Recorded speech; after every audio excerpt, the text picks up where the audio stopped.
الموعد. السلام عليكم ورحمة الله وبركاته.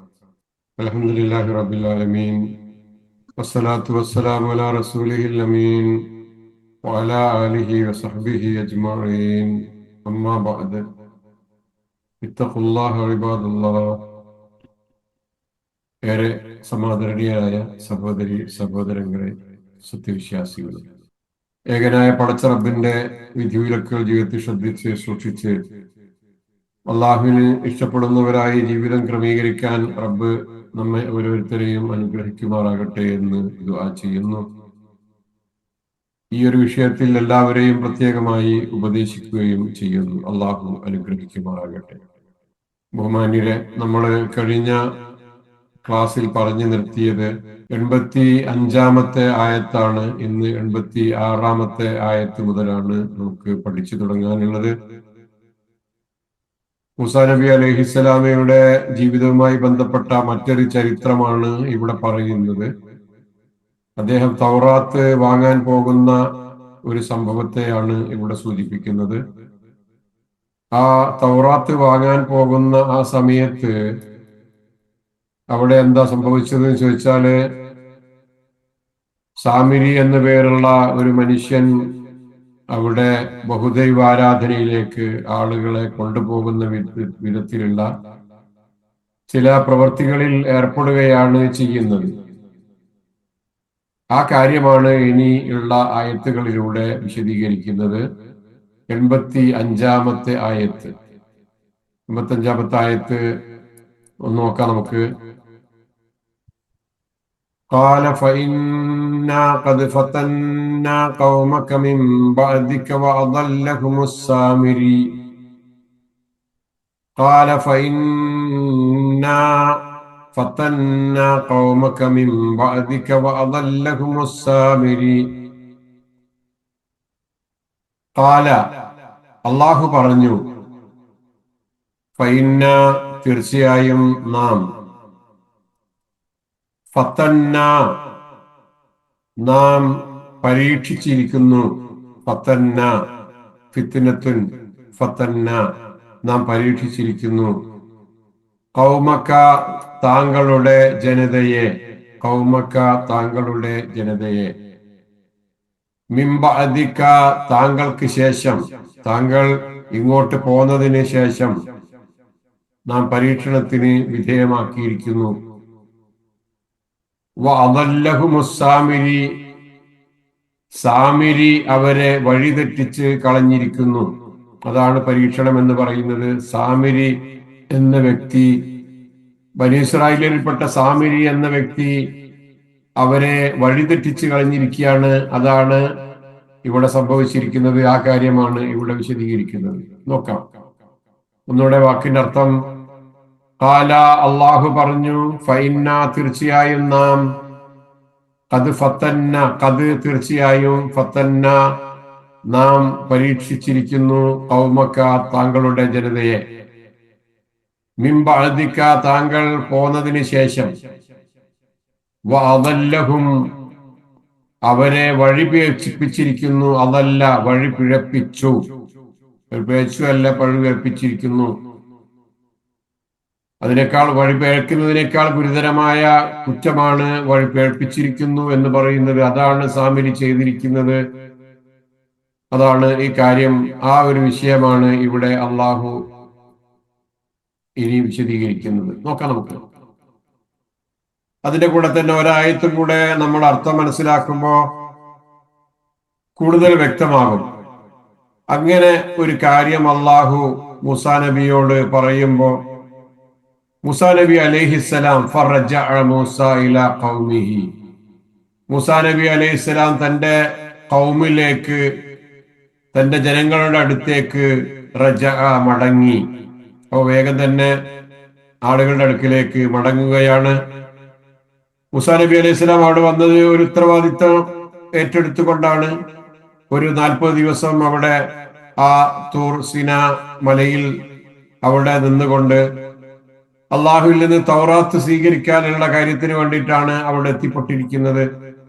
അള്ളാഹു ഈ കാര്യം പറയുമ്പോ മൂസാ നബി അലൈഹിസ്സലാം ആ ജനങ്ങളിലേക്ക് മടങ്ങുന്ന കാര്യമാണ് പിന്നീട് വിശദീകരിക്കുന്നത്. ഒലബാന, കുപിതനായിക്കൊണ്ടാണ്. ഒലബൻ കോപം, ഒലബാൻ കോപിതൻ. അസിഫൻ, നമ്മൾ സാധാരണ ആസിഫ് എന്നൊക്കെ പറയാറുണ്ട്, സോറി എന്നുള്ളതിന് എന്ന് പറയാറുണ്ട്, ആസിഫ് എന്ന് പറയും. ഇവിടെ അസിഫൻ, ദുഃഖിതനായിക്കൊണ്ട് അദ്ദേഹം അതേപോലെ കുപിതനായിക്കൊണ്ടും മൂസാ നബി അലൈഹി ഇസ്ലാം തിരിച്ചു പോവുകയാണ്. കാല, എന്നിട്ട് അവിടെ ചെന്നിട്ട് അദ്ദേഹം ചോദിച്ചു, യാ ഖൗമി, ജനങ്ങളെ, അലം യഅിദുക്കും റബ്ബുക്കും, നിങ്ങളുടെ രക്ഷിതാവ് നിങ്ങളോട് വാഗ്ദാനം ചെയ്തിട്ടില്ലായിരുന്നോ? യഅിദുക്കും വഅദ യഅിദുക്കും അലം യഅിദുക്കും, നിങ്ങളുടെ റബ്ബ് നിങ്ങളോട് ചില വാഗ്ദാനങ്ങൾ ചെയ്തിട്ടില്ലേ? വഅദൻ ഹസനൻ, വളരെ നല്ല ചില വാഗ്ദാനങ്ങൾ നിങ്ങൾക്ക് നൽകിയിട്ടില്ലായിരുന്നോ എന്ന് മൂസാ നബി അലൈഹിസ്സലാം അവരോട് ചോദിക്കുക. എന്താ വാഗ്ദാനം ചെയ്തത്? വിശ്വാസികളായി നിലകൊണ്ടാൽ അവർക്ക് ഈ ഭൂമുഖത്ത് ലഭിക്കാനിരിക്കുന്ന അനുഗ്രഹങ്ങളെ സംബന്ധിച്ച് അവർ കടന്നു പോണ ഒരുപാട് വഴികളെ അവരെ ഓർമ്മപ്പെടുത്തിക്കൊണ്ട് ചെങ്കടൽ പിളർത്തി മറുകരയിൽ എത്തിച്ചു. അവിടെ മന്നും സൽവയും നൽകി അവർക്ക് ആകാശം തണലിട്ട് കൊടുത്തു. ഇങ്ങനെ ഒട്ടനവധി അനുഗ്രഹങ്ങൾ ജീവിതത്തിൽ ചെയ്തു കൊടുത്തു. അതോടൊപ്പം തന്നെ പിന്നീടുള്ള ജീവിതത്തിൽ വരാനിരിക്കുന്ന ഹസനത്തുകളെ സംബന്ധിച്ച്, നന്മകളെ സംബന്ധിച്ച് അവർക്ക് ഒരുപാട് ഓർമ്മപ്പെടുത്തലുകളും നൽകി. ഇതാണ് ഇവിടെ അള്ളാഹു ഇവിടെ ചോദിക്കുന്നത്, അല്ല മൂസാ നബി അലൈഹിസ്സലാം ചോദിക്കുന്നത്, നിങ്ങൾക്ക് നിങ്ങളുടെ റബ്ബ് ഒരുപാട് വാഗ്ദാനങ്ങൾ നൽകിയിട്ടില്ലായിരുന്നു, നിങ്ങളോട് നല്ല നല്ല കാര്യങ്ങൾ പറഞ്ഞിട്ടില്ലായിരുന്നു? യഅിദുക്കും റബ്ബുക്കും, നിങ്ങളുടെ റബ്ബ് നിങ്ങൾക്ക് വാഗ്ദത്തം ചെയ്തിട്ടില്ലായിരുന്നോ? ആ ലം, ഇല്ലേ. വഅദൻ ഹസനൻ, നല്ല നല്ല വാഗ്ദാനങ്ങൾ നിങ്ങൾക്ക് നൽകിയിട്ടില്ലേ? അഫത്വാല അലൈക്കുമുൽ ലഹ്ദ്, ത്വാല ദീർഘിച്ചു, കാലം ദീർഘമായി പോയോ? അപ്പോൾ ഉണ്ടോ, സംഭവിച്ചോ? ത്വാല ദീർഘിച്ചു, അലൈക്കും നിങ്ങൾക്ക്, അല്ലഹദ് നിങ്ങളോട് വാഗ്ദത്തം ചെയ്യപ്പെട്ട ആ കാലഘട്ടം എന്ന് പറയുന്നത്, കാലം എന്ന് പറയുന്നത്, ആ ഒരു ഇടവേള എന്ന് പറയുന്നത് ഒരുപാട് ദീർഘിച്ചു പോയോ?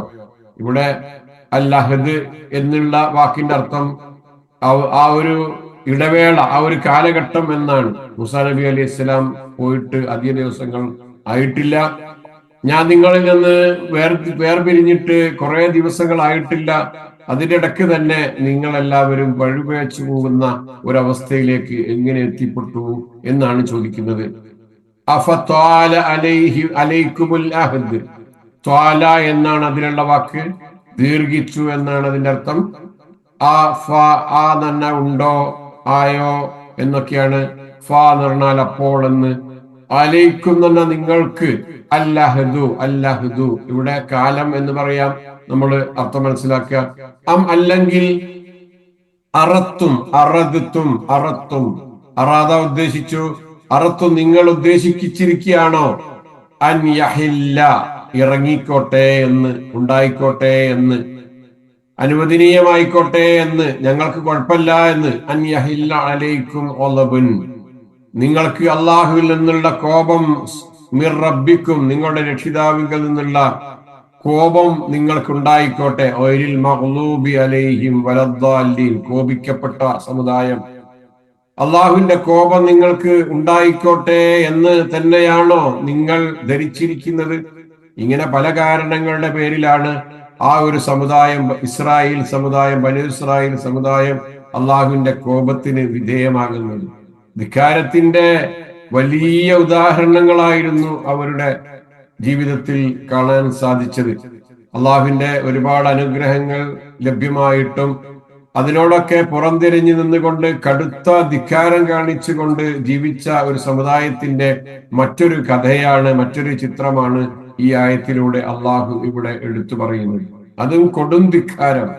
എന്താ ചെയ്യാൻ പോകുന്നത് എന്ന് അടുത്ത ആയത്തിൽ വിശദീകരിക്കുന്നുണ്ട്. ആ പശുക്കുട്ടിയെ ഉണ്ടാക്കുന്നതും ആരാധിക്കുന്നതും അതിന് സാമിരി അതിന് നേതൃത്വം നൽകുന്നതും അങ്ങനെ അവരുടെ കൂടെ കുറെ ആളുകളൊക്കെ അത്തരത്തിലുള്ള വിശ്വാസത്തിലേക്ക് പോകുന്നതും ഒക്കെ ആയിട്ട് ബന്ധപ്പെട്ട കാര്യങ്ങൾ പിന്നീട് അടുത്ത ആയത്തുകളിലൂടെ വിശദീകരിക്കുന്നുണ്ട്. എന്തുകൊണ്ട് നിങ്ങൾ ഇങ്ങനെ ഒരു സ്വഭാവത്തിലേക്ക് പോയി? ഞാൻ നിങ്ങളിൽ നിന്ന് മാറി നിന്നിട്ട് അധിക കാലമൊന്നും ആയിട്ടില്ലല്ലോ, എന്താ പിന്നെ നിങ്ങൾ ഉദ്ദേശിച്ചത്? ഒരു പ്രശ്നവുമില്ല, പടച്ചോന്റെ കോപം, അള്ളാഹുവിന്റെ കോപം, ഞങ്ങളുടെ രക്ഷിതാവിന്റെ കോപം ഞങ്ങൾക്ക് ഉണ്ടായാലും കുഴപ്പമില്ല, ഞങ്ങൾ എന്തായിരുന്നാലും ഈ ഒരു പശുവിനെ ആരാധിക്കും, പശുക്കുട്ടിയെ ആരാധിക്കുന്ന ആളുകളാകും എന്ന കടുത്ത ഒരു വിധത്തിലായിരുന്നോ നിങ്ങൾ ഉണ്ടായിരുന്നത് എന്നാണ് ചോദിക്കുന്നത്. നിങ്ങൾ എന്നോടുള്ള നിശ്ചയവും ഞാനായിട്ടുള്ള ഒരു മൗഇദ് ഉണ്ടായിരുന്നല്ലോ, ഞാനായിട്ടുള്ള ചില നിശ്ചയങ്ങൾ ഉണ്ടായിരുന്നല്ലോ. ഞാനിതാ ഒരു ചെറിയ ഇടവേളക്ക് നിങ്ങളുടെ അടുക്കൽ നിന്ന് പോവുകയാണ് എന്ന് പറഞ്ഞുകൊണ്ടാണല്ലോ ഞാൻ പോയത്. ആ ഒരു സമയം ഞാൻ നിങ്ങളോട് പല കാര്യങ്ങളും ഹാറൂൻ അനുസരിക്കണം, അദ്ദേഹം ഇവിടെയുണ്ട് നിങ്ങളെ നോക്കാൻ, നിങ്ങളുടെ കാര്യങ്ങൾക്കൊക്കെ എന്നൊക്കെ പറഞ്ഞ് പോയതാണല്ലോ. നിങ്ങളെ ഹാറൂൻ നബിയെ ഏൽപ്പിച്ചു പോയതാണല്ലോ, എന്റെ സഹോദരൻ ഹാറൂനെ ഏൽപ്പിച്ചു പോയതാണല്ലോ. എന്നിട്ടും നിങ്ങൾ എന്തുകൊണ്ട് എന്റെ ഈ കരാറുകളൊക്കെ ലംഘിച്ചുകൊണ്ട് നിങ്ങൾ പോകുന്നു? നിങ്ങൾ ഇങ്ങനെ ഒരു സ്വഭാവം കാണിച്ചു എന്നാണ് മൂസാ നബി അലൈഹി സ്വലാം ചോദിക്കുന്നത്. വ്യക്തമായല്ലോ.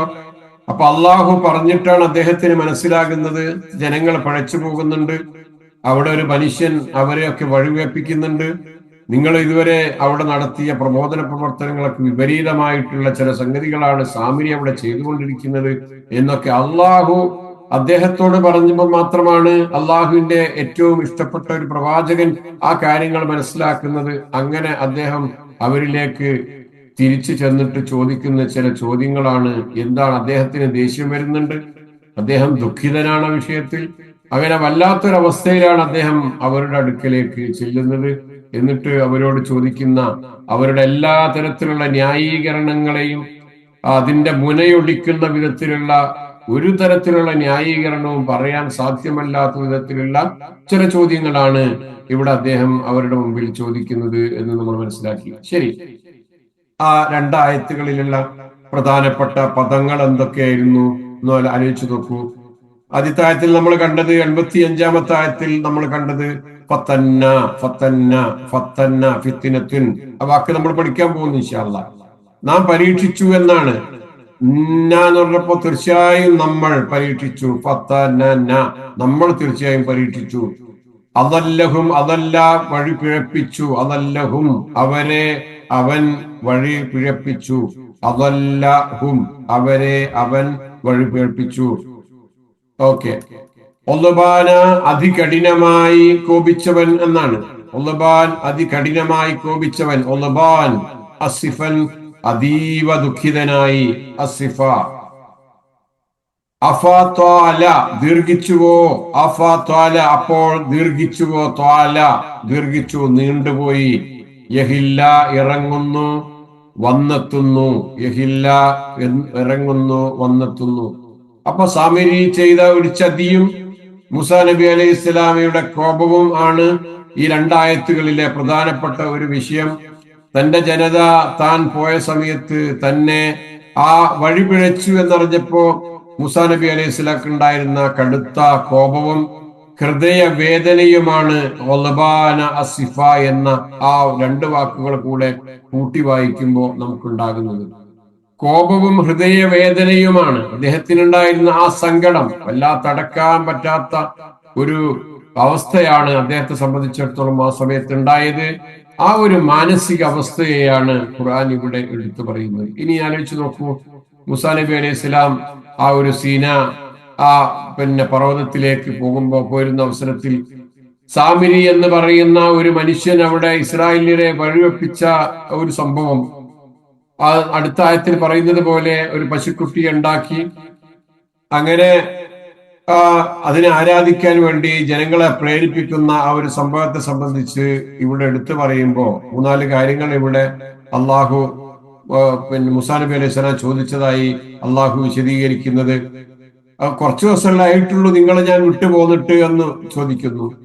മാത്രമല്ല, സഹോദരൻ അവിടെ പ്രതിനിധിയായി മൂസാ നബി അലൈഹി സ്വലാം ഏൽപ്പിച്ചിട്ടുണ്ട്. മൂസാ നബി അലൈഹി സ്വലാം പോകുന്നത് തന്റെ ജനതയ്ക്ക് വേണ്ടി മഹത്തായ ഒരു കാര്യം സാധിച്ചെടുക്കുന്നതിന് വേണ്ടിയാണ്. അതെന്താണ്? ഒരു വേദഗ്രന്ഥം ലഭിക്കാനുള്ള, ആ അള്ളാഹുവിന്റെ അടുക്കൽ നിന്നുള്ള സന്ദേശം കേൾക്കാൻ വേണ്ടിയാണ് മൂസാ നബി അലൈഹി സ്വലാം യഥാർത്ഥത്തിൽ പോയിരിക്കുന്നത്.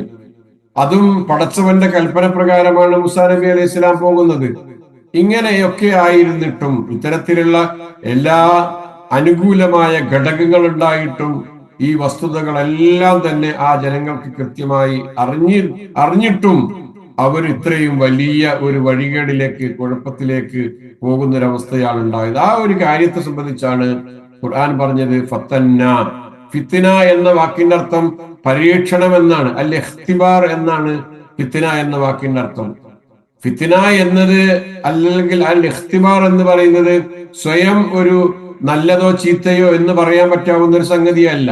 ഫിത്തിന എന്ന് പറയുന്നത്, പരീക്ഷണം എന്ന് പറയുന്നത് ചീത്തയാണ് എന്ന് പറയാൻ പറ്റില്ല, നല്ലതാണ് എന്ന് പറയാൻ പറ്റില്ല. അങ്ങനെ രണ്ടു നിലക്കും പറയാൻ പറ്റാത്ത ഒരു പദമാണ് ഇഖ്തിബാർ, അല്ലെങ്കിൽ ഫിത്തിന എന്ന് പറയുന്ന. ഇഖ്തിബാർ എന്ന അർത്ഥത്തിൽ ഫിത്തിന എന്ന് ഉപയോഗിക്കുന്ന വാക്ക്. അതുകൊണ്ടുണ്ടാകുന്ന ഫലം, ആ ഫിത്തിന കൊണ്ടുണ്ടാകുന്ന ഫലം എന്ന് പറയുന്നത് ഒരിക്കൽ ഒന്നുകിൽ പ്രശംസിക്കപ്പെടുന്നതാകാം, അല്ലെങ്കിൽ ആക്ഷേപിക്കപ്പെടുന്ന വിധത്തിലാകാം. രണ്ടു തരത്തിലും അത് സംഭവിക്കാം. കാരണം ഒരു അലസനായ ഒരു വിദ്യാർത്ഥി പരീക്ഷയിൽ ജയിക്കുന്നത് അവന് വ്യക്തിപരമായി ഗുണകരമാണ്. അങ്ങനെയാണെങ്കിൽ തന്നെ സമൂഹത്തിന് അത് ദോഷമാണ്. പഠിക്കാത്തൊരു കുട്ടി കോപ്പിയടിച്ചു പരീക്ഷയിൽ ജയിച്ചു എന്ന് പറഞ്ഞാൽ ഒരുപക്ഷെ അവനത് അനുഗുണമാണ് എന്ന് അവൻ മനസ്സിലാക്കിയാലും അത് സമൂഹത്തിന് ദോഷകരമാണ്. അത്തരത്തിലുള്ള കോപ്പിയടിച്ച് ജയിച്ചു വരുന്ന ആളുകൾ സമൂഹത്തിന് ഒന്നും ചെയ്യാൻ, വിദ്യാഭ്യാസപരമായി സാംസ്കാരികമായി പലതും ചെയ്യാൻ സാധിക്കാത്തൊരവസ്ഥ അവരെ സംബന്ധിച്ചുണ്ടാകുമ്പോൾ അത് സമൂഹത്തിന് അപമാനകരമാണ്. ആ സമൂഹത്തിന് അത് ആക്ഷേപിക്കപ്പെടുന്ന ഒരു കാര്യമാണ്. അവനത് ഗുണമാണ് എന്ന് അവൻ മനസ്സിലാക്കിയാലും അപ്പൊ ആ നിലക്കാണ് ഫിത്നയെ കാണേണ്ടത് എന്നാണ്. മറ്റുള്ളവർക്ക് അത്തരത്തിലുള്ള ഒരു വിഷയം, ഇങ്ങനെയുള്ള ചില സംഭവങ്ങളിലൂടെ മറ്റുള്ള പല ആളുകൾക്കും പ്രയാസങ്ങൾ ഉണ്ടാകുമ്പോൾ അത് ആക്ഷേപകാര അർഹമായ കാര്യമാണ്. എന്നാൽ യഥാർത്ഥത്തിൽ ഖുർആൻ പറഞ്ഞില്ലേ, അം ഹസിബന്നാസു അൻ യുത്രകൂ അൻ യഖൂലു ആമന്നാ വഹും ലാ യുഫ്തനൂൻ. ഈ ഒരു ആയത്ത് വെച്ച് വേണം എന്താണ് ഫിത്ന എന്ന് നമ്മൾ പഠിക്കാൻ. ഖുർആൻ ചോദിക്കുന്നത്, ജനങ്ങളൊക്കെ വിചാരിക്കുന്നുണ്ടോ വിശ്വസിച്ചു എന്ന് പറഞ്ഞത് കൊണ്ട് മാത്രം ഒരു പരീക്ഷണത്തിനും ഒരു ഫിത്നക്കും വിധേയരാകാതെ തങ്ങളെ അള്ളാഹു വിട്ടേക്കുമെന്ന് ഖുർആൻ ചോദിക്കുന്നുണ്ട്. ഒരു തരത്തിലുള്ള പരീക്ഷക്കും വിധേയമാകാതെ, പരീക്ഷണത്തിനും വിധേയമാകാതെ ഈ ലോകത്ത് അങ്ങനെ കഴിഞ്ഞു പോകാൻ സാധിക്കും, ഞങ്ങളൊക്കെ വിശ്വസിച്ചിരിക്കുന്നു എന്ന് പറഞ്ഞത് കൊണ്ട് എന്ന് അവർ വിചാരിക്കുന്നുണ്ടോ? അപ്പൊ അതുകൊണ്ട് വിശ്വാസികളാണ് എന്ന് പറഞ്ഞത് കൊണ്ട്, വിശ്വാസികളായതുകൊണ്ട് ഒരു പരീക്ഷണവും ഒരാളുടെയും ജീവിതത്തിലേക്ക് കടന്നു വരില്ല എന്ന്, ഒരു കടമ്പകളും കടക്കേണ്ടതായിട്ട് വരില്ല എന്ന് ഒരാളും ധരിക്കരുത്. അള്ളാഹു മനുഷ്യരെ പരീക്ഷിക്കും. ആ പരീക്ഷിക്കുന്നത് എന്തിനാ? അവരെ കുറിച്ച് അള്ളാഹുവിന് അറിയാത്തത് കൊണ്ടാണോ? അല്ല, മറിച്ച് അതുകൊണ്ട് ഉദ്ദേശിക്കുന്നത് രണ്ട് പ്രധാന കാര്യങ്ങളാണ്. അത് നമ്മളൊന്ന് നോക്കുക. എന്താണ് അള്ളാഹു ഒരാളെ പരീക്ഷിക്കുന്നതിലൂടെ ഉദ്ദേശിക്കുന്ന കാര്യങ്ങൾ? എന്താ? മനുഷ്യർക്ക് പരസ്പരം മനസ്സിലാക്കാം. അതെങ്ങനെ? പരീക്ഷണങ്ങളിലൂടെ ഓരോരുത്തരുടെയും യഥാർത്ഥ സ്വഭാവം മനസ്സിലാകും. ഇയാൾ കപടവിശ്വാസിയാണോ, ആത്മാർത്ഥതയുള്ളവനാണോ, ഇയാൾ സത്യസന്ധനാണോ, അല്ല നുണയനാണോ എന്നൊക്കെ ഒരാളെ സംബന്ധിച്ച് മനസ്സിലാക്കാൻ സാധിക്കുന്നത് ഇത്തരത്തിലുള്ള പരീക്ഷണങ്ങൾ നേരിടുന്ന സമയത്താണ്. അതിനോടെങ്ങനെ പ്രതികരിക്കുന്നു എന്ന്, അതിനോട് എങ്ങനെ ഇടപഴകുന്നു എന്നുള്ള കാര്യങ്ങൾ വെച്ചുകൊണ്ട് മനസ്സിലാക്കാൻ സാധിക്കുന്നു. ഈ ഒരു പരീക്ഷണം വരുമ്പോ, അല്ലെങ്കിൽ ഈ ഒരു ഫിത്നകൾ ജീവിതത്തിൽ സംഭവിക്കുമ്പോൾ മനസ്സിലാക്കാൻ സാധിക്കുന്നത്, പരസ്പരം മനസ്സിലാക്കാൻ സാധിക്കുന്നു ആളുകൾക്ക്. ആ ആള് എന്തായിരുന്നു, ഈ പറഞ്ഞതൊക്കെ ശരിയായിരുന്നോ എന്ന് അവിടെ മനസ്സിലാക്കാൻ സാധിക്കുന്നതാണ്. രണ്ടാമത്തെ ഒരു വിഷയം പരീക്ഷിക്കപ്പെടുന്നവന്റെ ന്യായം ഇല്ലാതാക്കാനാണ്. കാരണം അത്തരത്തിലുള്ള ചില ആളുകളൊക്കെ സാധാരണ പറയാറുണ്ട്, എനിക്ക് ധനമുണ്ടായിരുന്നെങ്കിൽ ഞാൻ നന്മ ചെയ്യുമായിരുന്നു, ഒരുപാട് ധർമ്മങ്ങൾ കൊടുക്കുകയായിരുന്നു, എനിക്ക് സമയം ഉണ്ടായിരുന്നെങ്കിൽ ഞാൻ ഒരുപാട് അതുകൊണ്ട് ഉപകാരങ്ങൾ ചെയ്യുമായിരുന്നു, എനിക്ക് നല്ല ഒരു മറ്റൊരവസ്ഥയാണ് ജീവിതത്തിലുള്ളതെങ്കിൽ ഞാൻ ഒരുപാട് ദഅവാരംഗങ്ങളിൽ അള്ളാഹുമായിട്ടുള്ള ഒരുപാട് നന്മയുടെ വേദികളിലൊക്കെ ഞാൻ ഉണ്ടാകുമായിരുന്നു എന്നൊക്കെ മനുഷ്യർ പറയാറുണ്ട്. അത്തരത്തിലുള്ള ചില ആളുകൾക്ക് ഫിത്ന എന്നുള്ള നിലക്ക് അവരുടെ ജീവിതത്തിൽ ധനം നൽകുന്നു, അവരുടെ ജീവിതത്തിൽ സമയം നൽകുന്നു, അവരുടെ ജീവിതത്തിൽ മറ്റു പ്രശ്നങ്ങളൊന്നുമില്ലാതെ ഇങ്ങനെ ജീവിച്ചു പോകാനുള്ള സാഹചര്യങ്ങളൊക്കെ ഉണ്ടാക്കി തീർക്കുമ്പോൾ അവർക്കൊരു പരീക്ഷണമാണ്. അങ്ങനെ ആ പരീക്ഷണം വരുമ്പോ, അവർക്ക് ധനം കിട്ടുമ്പോ, അങ്ങനെ ധനം നൽകി പരീക്ഷിക്കുമ്പോ അവർ പക്ഷെ പിശുക്ക് കാണിക്കുന്നു. പരീക്ഷിച്ചില്ലെങ്കിൽ വീണ്ടും വീണ്ടും അയാൾ പറഞ്ഞുകൊണ്ടിരിക്കും, എനിക്ക് അവസരം ലഭിച്ചില്ല എന്ന് വീണ്ടും വീണ്ടും അയാൾ പറഞ്ഞുകൊണ്ടിരിക്കുമായിരുന്നു. പക്ഷെ ഇവിടെ അങ്ങനെ പറയാനുള്ള ഒരു ന്യായവുമില്ലാതെ അയാളുടെ ജീവിതത്തിൽ അള്ളാഹു വാരിക്കോരി ധനം കൊടുക്കുന്നു, ഒരുപാട് സമയവും കൊടുക്കുന്നു. പക്ഷെ ഇതൊക്കെ മുന്നിൽ വെച്ചുകൊണ്ടും പിന്നീട് അയാൾ ധർമ്മം പ്രവർത്തിക്കാതിരിക്കുമ്പോ, നന്മകളിലേക്ക് പോകാതിരിക്കുമ്പോ അയാളെ സംബന്ധിച്ചിടത്തോളം ആ പരീക്ഷണത്തിൽ അവൻ പരാജയപ്പെട്ടിരിക്കുകയാണ് എന്ന് നമുക്ക് കാണാൻ സാധിക്കും. ഇതാണ് പരീക്ഷണം എന്ന് പറയുന്നത്. ആ രണ്ട് നിലക്കും, ഒന്ന് സമൂഹത്തിന് ആളെ മനസ്സിലാക്കാം, എന്താണ് ആ മനുഷ്യന്റെ പ്രതികരണ സ്വഭാവം എന്ന് ഇതിനോടൊക്കെയുള്ള. രണ്ടാമത്തത്, അവന് പറയാനുള്ള ഒരു ന്യായവും ഇല്ലാത്ത വിധത്തിലാണ് അവന്റെ ജീവിതത്തിലൂടെ കടന്നു പോകുന്നത്. ഇനി നോക്ക്, ആരാ പരീക്ഷിച്ചത്? ഈ ഒരു ഫിത്നക്ക് തുടക്കം കുറിച്ചത് ഇവിടെ ഇങ്ങനെയൊരു ആ ജനങ്ങളെ ഒരു തരത്തിലുള്ള അവസ്ഥയിലേക്ക് എത്തിച്ചത് ആരാന്ന് പറഞ്ഞത് സാമിരി എന്ന് പേരുള്ള ഒരു വ്യക്തിയാ. ആ സാമിരിയെ, ആ ഒരു വ്യക്തിയുടെ പേര് പറഞ്ഞുകൊണ്ട് തന്നെ ഖുർആൻ അവിടെ പരിചയപ്പെടുത്തുന്നു. മുസാ നബി അലൈഹിസ്സലാമിയുടെ പേര് പറഞ്ഞു, ഹാറൂൻ നബിയുടെ സഹോദരൻ ഹാറൂന്റെ പേര് പറഞ്ഞു, ഫറോവയുടെ പേര് പറഞ്ഞു. ഇങ്ങനെ ചില പേരുകൾ പറഞ്ഞതുപോലെ ഇവിടെ ഒരു പേരും കൂടെ ഈ ഒരു മൂസാ നബി അലൈഹി സ്വലാമിയുടെ ചരിത്രം പറയുമ്പോൾ അവിടെ നമ്മളെ ഓർമ്മപ്പെടുത്തുന്നത് സാമിരി എന്ന് പറയുന്ന ഒരു മനുഷ്യനെയാണ്. ആരാ ഈ സാമിരി എന്ന് പറയുന്നത്? ചില റിപ്പോർട്ടുകളിൽ കാണുന്നു, ചരിത്രങ്ങളിൽ കാണുന്നു, സാമിരിയുടെ യഥാർത്ഥ പേര് മൂസ എന്ന് തന്നെയായിരുന്നു. അവന്റെ ഉമ്മ അവനെ ഒരു മരുഭൂമിയിൽ ഉപേക്ഷിക്കാനുണ്ടായത് എന്ന്, അവനെ പോറ്റുന്നതിനുള്ള ചില ബുദ്ധിമുട്ടുകൾ, പ്രയാസങ്ങളെ കൊണ്ട് അവനെ മരുഭൂമിയിൽ ഉപേക്ഷിച്ചു. എന്നിട്ട് അവിടെ ജിബ്രീൽ അലൈഹിസ്സലാം അവനെ സംരക്ഷിച്ച് വളർത്തിയതാണ് എന്നിങ്ങനെയുള്ള ചില കഥകൾ ചരിത്രങ്ങളിൽ കാണുന്നുണ്ട്. എന്തായിരുന്നാലും ഈ സാമിരിയെ സംബന്ധിച്ചുള്ള ചില കവിതകളും നമുക്ക് വായിക്കാൻ സാധിക്കുന്നുണ്ട്. അതിലുള്ള ഒരു മനോഹരമായ ഒരു കവിതയുണ്ട്. ഫമുസല്ലദീ റബ്ബാഹു ജിബ്രീലു കാഫിറു വമുസല്ലദീ റബ്ബാഹു ഫിർഔന മുർസലു. ഒരു കവിത ഉണ്ടാകും. എന്താ അത്? ജിബ്രീൽ വളർത്തിയ മൂസ കാഫിറായി, ഫറോവ വളർത്തിയ മൂസ റസൂലായി. ജിബ്രീൽ വളർത്തിയ മൂസ അഥവാ സാമിരി ഒരു അവിശ്വാസിയായി, ഫറോവ വളർത്തിയ മൂസ ഒരു പ്രവാചകനായി എന്ന് പറയുന്ന ഒരു കവിതാ ശകലം കാണാൻ സാധിക്കുന്നതാണ്. ഇത് സൂചിപ്പിക്കുന്ന എന്താണെന്ന് ചോദിച്ചാല്, ഒരാൾക്ക് ലഭിക്കുന്ന ബാഹ്യമായ സാഹചര്യങ്ങളോ സംരക്ഷണമോ അല്ല അവന്റെ മാർഗദർശനത്തെ നിയന്ത്രിക്കുന്നത്, നിർണയിക്കുന്നത്. മറിച്ച് അള്ളാഹുവിന്റെ ഹിദായത്തും ആ ഓരോ വ്യക്തിയുടെ തെരഞ്ഞെടുപ്പുമാണ് അതിലുള്ള പ്രധാനമെന്ന് ആണ് ഇവിടെ സൂചിപ്പിക്കുന്നത്. ഏറ്റവും നല്ല സാഹചര്യത്തിൽ വളർന്നയാൾ വഴിപിഴച്ചു പോകുന്നു, ഇവിടെ നമ്മൾ കാണുന്നു. അങ്ങനെ സംഭവിക്കാം. ഏറ്റവും മോശം സാഹചര്യത്തിൽ വളർന്ന ആളുകള് പ്രവാചകന്മാരാകാം. എല്ലാം അള്ളാഹുവിന്റെ അറിവിലും അധികാരത്തിലും പെട്ടതാണ്. അവ ജീവിതത്തിലെ വളർന്നു വന്ന സാഹചര്യങ്ങളും ചുറ്റുപാടുകളും അല്ല, മറിച്ച് അള്ളാഹുവിന്റെ ഹിദായത്തിനും പ്രവാചകനാകുന്നതിനും അതേപോലെ മുത്തക്കിയാകുന്നതിനും വലിയാകുന്നതിനുമൊക്കെയുള്ള അവസരങ്ങൾ സൃഷ്ടിക്കപ്പെടുന്നത് എന്ന് ഈ ഒരു വിഷയത്തിൽ നമുക്ക് ഇവിടെ ബോധ്യപ്പെടുന്നതാണ്. അപ്പൊ അവിടെ ഈ സാമിരിയുടെ യഥാർത്ഥ പേര് മൂസ എന്ന് തന്നെയായിരുന്നു എന്നാണ് ആ കവിതയിൽ കൂടെ, അതേപോലെ മറ്റു ചില ചരിത്രങ്ങളിൽ കൂടെയും നമുക്ക് കാണാൻ സാധിക്കുന്നത്. ആ സാമിരി ചെയ്യുന്ന പ്രധാനപ്പെട്ട വിഷയങ്ങളിലേക്ക് കിടക്കുന്നതിന് മുമ്പ് നമ്മൾ ഒന്നുകൂടെ മനസ്സിലാക്കുക, ബനി ഇസ്രായേലിയർ ഇബ്രാഹിം നബി അലൈഹി സ്വലാമയുടെ മകൻ ഇസ്ഹാക്കിന്റെ മകൻ യാക്കൂബ്, ആ പരമ്പരയിൽ, ആ പ്രവാചകന്മാരുടെ സന്താന പരമ്പരയിൽ വരുന്നവരാണ് ഇസ്രായേൽ വർഗം എന്ന് പറയുന്നത്.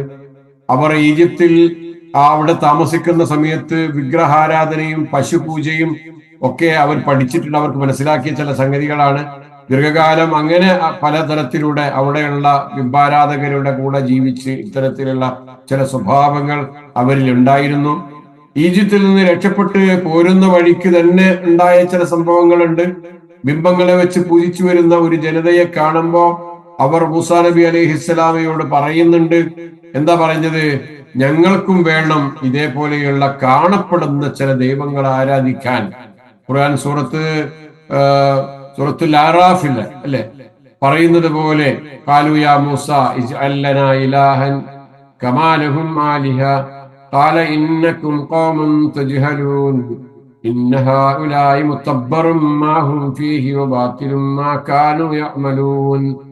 അവർ പറയുന്നുണ്ട്, ചോദിക്കുന്നുണ്ട്, മൂസ, ഇവർക്ക് പല ആരാധ്യ വസ്തുക്കളും ഇലാഹുകളും ഒക്കെ ഉള്ളതുപോലെ ഞങ്ങൾക്കും ഒരു ആരാധ്യ വസ്തുവെ നിശ്ചയിച്ചുതാ എന്ന് അവർ ചോദിക്കുന്നുണ്ട്. അങ്ങനെ മൂസാ നബി അലൈഹി സ്വലാം അവർക്ക് മറുപടി പറയുന്നുണ്ട്, വിഡ്ഢിത്തം പ്രവർത്തിക്കുന്ന ജനതയാണല്ലോ നിങ്ങൾ ഈ മാർഗത്തിൽ നിന്ന് നിങ്ങൾക്ക് കൃത്യമായ ഹിദായത്ത് ലഭ്യമായതിനു ശേഷവും നിങ്ങൾ പഴുകഴിച്ചു പോവുകയാണോ എന്നൊക്കെ മൂസാ നബി അലൈഹി സ്വലാം അവരോട് മറുപടി പറയുന്ന ഒരു അവസ്ഥ ഖുർആൻ വിശദീകരിക്കുന്നുണ്ട്. അത് പിന്നീട് ഇൻഷാ അല്ലാഹ് നമുക്ക് അവിടെ ആ പത്രം ഭാഗങ്ങളിൽ വെച്ച് കാണാവുന്നതാണ്. ഇതുപോലെ വളരെ ബാലിശമായ ചോദ്യങ്ങളും കൊള്ളരുതാത്ത സ്വഭാവങ്ങളും ഇസ്രായേലിൽ സാധാരണമായിരുന്നു എന്നാണ് നമ്മൾ മനസ്സിലാക്കുന്നത്. അപ്പൊ ഇവിടെ അവസാനിപ്പിക്കാം.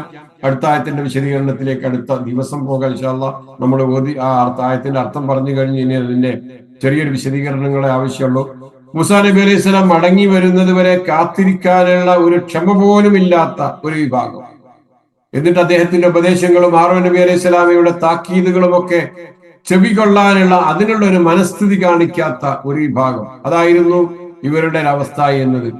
സാമിരി തന്റെ ജനതയെ പശുക്കുട്ടിയെ ആരാധിക്കാൻ പ്രേരിപ്പിച്ച് വഴികേടിലാക്കി എന്നറിയിച്ചപ്പോ മൂസാ നബി അലൈഹി സ്വലാം അത്യധികം കോപാകുലനും ദുഃഖിതനുമായി അങ്ങനെ അവരുടെ അടുക്കിലേക്ക് മടങ്ങി വരുന്നു എന്നാണ് ഈ ആയത്തിൽ നമ്മൾ കാണുന്നത്. എന്നിട്ട് അവിടെ വന്നിട്ട് അദ്ദേഹം ചോദ്യം ചെയ്യുന്ന കാര്യമാണ് അടുത്ത ആയത്തിൽ വിശദീകരിക്കുന്നത്. അതിന്റെ വിശദീകരണം ഇൻഷാ അല്ലാഹ് അടുത്ത ആഴ്ച ആകാൻ പറഞ്ഞതുപോലെ എന്താ ചോദിച്ചത്? അള്ളാഹു നിങ്ങൾക്ക് തൗറാത്ത് നൽകാമെന്ന നല്ല വാഗ്ദാനം നൽകിയില്ലേ? നല്ല വാഗ്ദാനം നിങ്ങളോട് വഅദൻ ഹസനൻ, നിങ്ങൾക്ക് തൗറാത്ത് നൽകാം, വേദഗ്രന്ഥം നൽകാമെന്ന നല്ല വാഗ്ദാനം നൽകിയില്ലേ? എല്ലാ പ്രവാചകന്മാർക്കും അള്ളാഹു വേദഗ്രന്ഥങ്ങൾ നൽകിയിട്ടില്ല. ഒരുപാട് പ്രവാചകന്മാർ ലോകത്ത് വന്നു. എല്ലാ പ്രവാചകന്മാരും വേദഗ്രന്ഥവുമായി വന്ന ആളുകളല്ല. ഇവിടെ മൂസാ നബി അലൈഹി സ്വലാമക്ക് വേദഗ്രന്ഥം നൽകാമെന്ന് അള്ളാഹു വാഗ്ദാനം നൽകി. ആ ജനതയോട് ആ കാര്യം പറഞ്ഞ് ബോധ്യപ്പെടുത്തി. അതിനാണ് ഞാൻ പോകുന്നത് എന്ന് പറഞ്ഞുകൊണ്ടാണ് അദ്ദേഹം പോകുന്നത്. എന്നിട്ടോ രണ്ടാമത്തെ മറ്റൊരു വിഷയം അവരോട് ചോദിക്കുന്നത്, എന്റെ അഭാവം നിങ്ങൾക്ക് മറന്നു പോകാൻ തക്ക ദീർഘകാലം ഞാൻ ഇവിടുന്ന് മാറി നിന്നിട്ടില്ലല്ലോ. ഒരു 40 ദിവസത്തെ ഒരു ലക്ഷ്യമായിട്ടല്ലേ ഇവിടുന്ന് പോയത് എന്നാണ് ചോദിക്കുന്നത്. ഇതിനൊന്നും പുറമെ നിങ്ങൾ എന്താ പിന്നെ നിങ്ങളുടെ ഉദ്ദേശം എന്തായിരുന്നു? നിങ്ങളുടെ മനസ്ഥിതി എന്തായിരുന്നു?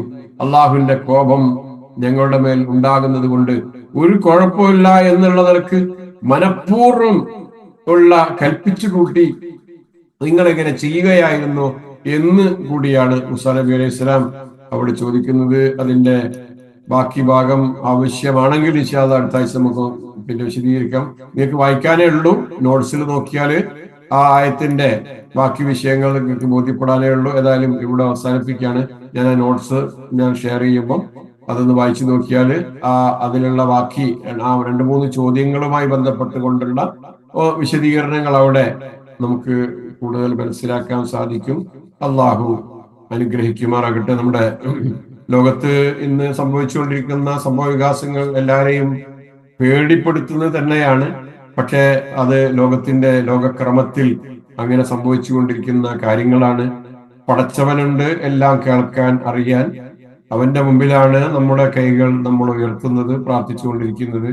കാര്യങ്ങളൊക്കെ എളുപ്പമാക്കാനും ഇത്തരത്തിലുള്ള ഫറോവമാരെ പോലെയുള്ള ധിക്കാരികളായ ആളുകളിൽ നിന്ന് ലോക ജനതയ്ക്ക് രക്ഷ നൽകുന്നതിന് വേണ്ടിയുമൊക്കെ നമ്മൾ പ്രാർത്ഥിച്ചുകൊണ്ടിരിക്കുക. ഇത്തരത്തിലുള്ള ഒരു നമ്രൂദ്മാരും ഫറോവമാരും ഒക്കെ ലോകത്ത് ഒരുപാട് കഴിഞ്ഞു പോയിട്ടുണ്ട്. അത്തരത്തിലുള്ള പ്രവർത്തികൾ ലോകത്ത് ആ കാലഘട്ടങ്ങളിലൊക്കെ, ഈ പ്രവാചകന്മാരുടെ കാലഘട്ടങ്ങളിലൊക്കെ ഉണ്ടായതായിട്ട് മൂസാ നബിയുടെ ചരിത്രം പഠിക്കുമ്പോൾ ഒക്കെ നമ്മൾ മനസ്സിലാക്കുന്നുണ്ടല്ലോ. അത്തരത്തിലുള്ള ചില വിഷയങ്ങളാണ് ഇതൊക്കെ എന്ന് നമുക്ക് വിഷയങ്ങൾ മുന്നിൽ വെച്ചുകൊണ്ട് ബോധ്യപ്പെടുന്നതാണ്. അള്ളാഹു എല്ലാ തരത്തിലുള്ള പരീക്ഷണങ്ങളിൽ നിന്നും അത് ഏറ്റവും അനുഗുണമായ വിധത്തിൽ അള്ളാഹു നമുക്ക് പര്യവസാനിപ്പിച്ച് പെരുമാറാകട്ടെ എന്ന് പ്രാർത്ഥിക്കുന്നു. അള്ളാഹു നമ്മുടെ പ്രാർത്ഥനകൾ സ്വീകരിക്കുമാറാകട്ടെ.